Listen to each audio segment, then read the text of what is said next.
Good morning बच्चों। Lesson 6 का paragraph number 4 start करते हैं। Every child is born with some inherited characteristics.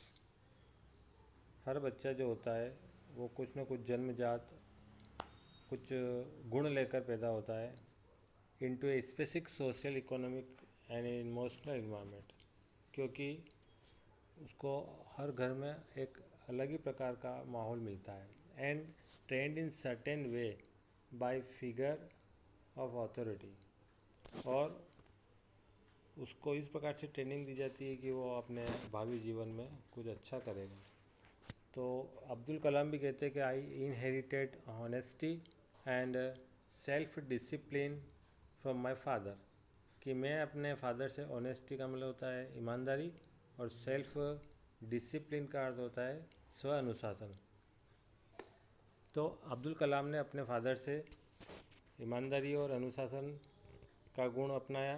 And from my mother, और उनकी मदर से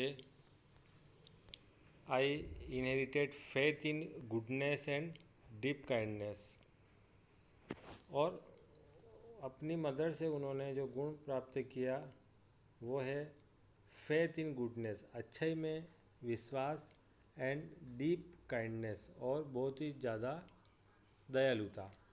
and so did my 3 brothers and sisters, और ऐसा कैसा उसके तीनों भाई बहनों ने भी किया। यानी अब्दुल कलाम के 3 ब्रदर और एक सिस्टर और थे। I had 3 close friend in my childhood, मेरे बचपन में 3 बहुत ही क्लोज फ्रेंड थे, बहुत ही गहरे मित्र थे, और वो तीनों थे रामानंद शास्त्री, अरविंदन एंड शिव प्रकाशन। अब्दुल कलाम के तीनों बचपन के दोस्त के नाम यहाँ पर दिए हुए हैं। All these boys were from Orthodox Hindu ब्राह्मण फैमिलीज़, ये तीनों जो लड़के थे वो ऑर्थोडॉक्स हिंदू ब्राह्मण फैमिली से थे। उस समय के ब्राह्मण फैमिली जो बहुत ही ज़्यादा ऑर्थोडॉक्स होती है, पुराने रीति रिवाज रूढ़िवादी विचारों की होती है, वो उसको ऑर्थोडॉक्स कहते हैं।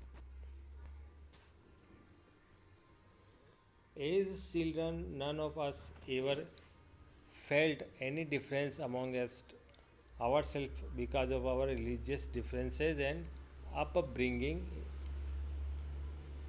क्योंकि उस समय के बच्चों में किसी प्रकार का भेदभाव, किसी प्रकार का अलगाव नहीं होता था, क्योंकि उनमें रिलीजियस डिफरेंसेस तो होते थे, लेकिन उनका पालन पोषण इस प्रकार से होता था कि वह अपने आप में ज़्यादा फर्क महसूस नहीं करते थे। Ramanand Shastri was the son of Prakshi Lakshman Shastri, और जो रामानंद शास्त्री थे वो प्राक्षी लक्ष्मण शास्त्री के लड़के थे, जो क्या थे, the high priest of the Rameswaram temple, जो रामेश्वरम मंदिर के मुख्य पुजारी थे। Later he took over the priesthood of the Rameswaram temple, और बाद में वो अब्दुल कलाम के जो दोस्त थे बचपन के, वो बाद में उस मंदिर के मुख्य पुजारी भी बने। वो जो पद था प्रीस्टहुड का, ये देखिए किस प्रकार से बाद में हम पढ़ेंगे कि उसकी फैमिली जो थी वो जब राम और सीता की शादी का जो फंक्शन होता है उसमें अपने नाव के द्वारा उन जो मंदिर तक वो मूर्तियाँ ले जाते थे।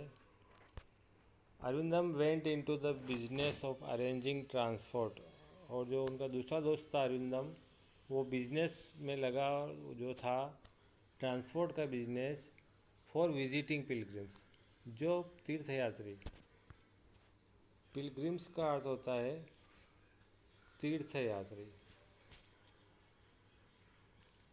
जो तीर्थयात्री वहाँ रामेश्वरम में आते थे उनके लिए गाड़ियों की व्यवस्था करने का बिजनेस अरविंदन ने किया।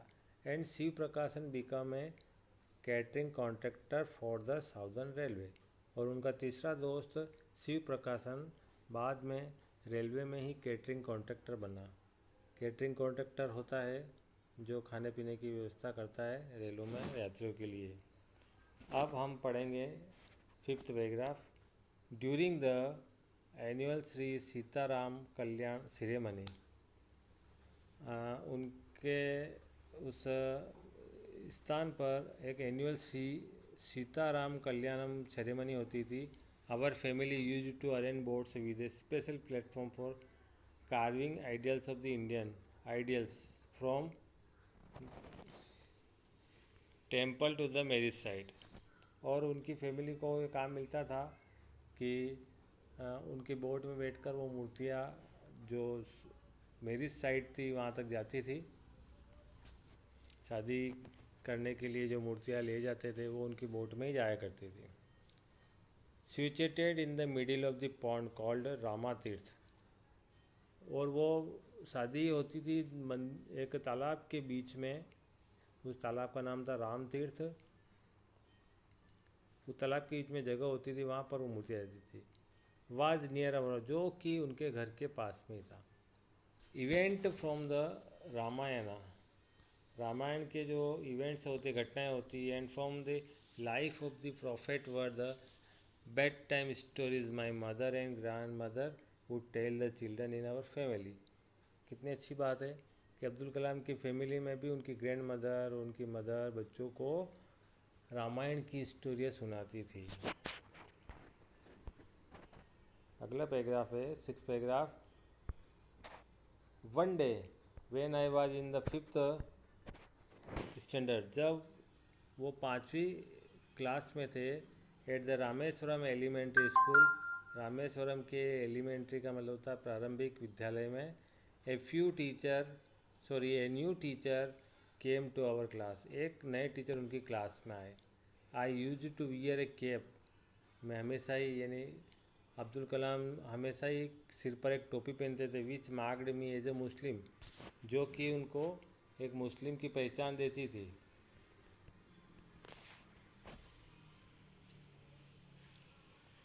And I always sat in the front row, और मैं हमेशा ही फ्रंट रो में यानी आगे की सीट पर बैठता था, नेक्स्ट टू रामानंद शास्त्री, रामानंद शास्त्री के साथ। वो वोर द, जो पहनता था क्या, सेक्रेड थ्रेड, जो कि एक सेक्रेड थ्रेड यानी सेक्रेड का अर्थ होता है पवित्र, और थ्रेड का मतलब होता है धागा, यानी जो ब्राह्मण लोग जनेऊ पहनते हैं वो। The new teacher could not stomach a Hindu priest son sitting with a Muslim boy. अब उस नए टीचर को ये नहीं पचा कि एक हिंदू प्रिस्ट का, एक हिंदू के पुजारी का लड़का एक मुस्लिम बॉय के साथ बैठा हुआ है। In accordance with our social ranking as the new teacher side, I was asked to go and sit on the back bench.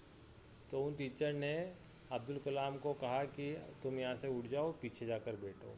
I felt very sad, तब उनको बहुत ही उदास हो गए। And so did Ramananda Shastri, और रामानंदा शास्त्री भी बहुत ज़्यादा उदास हुए।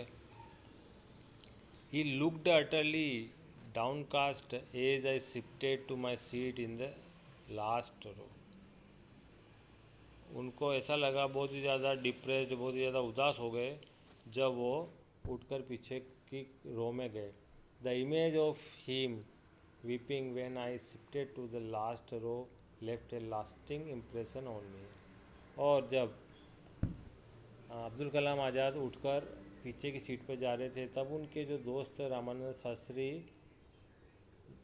रो रहे थे, वो दृश्य उनको लंबे समय तक याद रहा, बहुत समय तक वो उसको याद करते रहे।